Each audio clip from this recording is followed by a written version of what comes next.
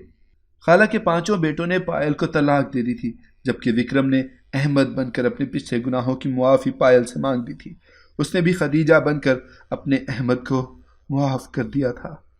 میں اللہ کی نہایت شکر گزار ہوں جس نے میرے ہاتھوں 8 غیر مسلموں کو مسلمان کیا تھا۔ یہ میری زندگی کی سب سے بڑی خوش قسمتی تھی۔ خالہ لوگوں نے باقاعدہ طور پر اسلام کی تعلیم حاصل کی تھی۔ اللہ نے ان کے دن پھیر دیے۔ اب ان لوگوں کو کسی کے گھر کام کرنے کی ضرورت ہی نہیں تھی، بلکہ انہوں نے تو خود کام والی لڑکیاں رکھ لی تھیں۔ خدیجہ اکثر مجھ سے ملنے آتی۔ اس نے مجھے بتایا تھا، میں نے قرآن پاک حفظ کر لیا ہے باجی، اب میں بچوں کو قرآن پاک کی تعلیم دیتی ہوں۔ خدیجہ قرآن پاک کو معجزہ کہتی تھی اور اسی معجزے کے باعث تو اس کی زندگی بدلی تھی۔ اگر آپ کو ہماری کہانی پسند آئی ہے تو اسے لائک کریں، شیئر کریں اور ہمارے چینل کو سبسکرائب کریں۔ اگلی کہانی تک کے لیے اجازت دیجیے۔ اللہ حافظ۔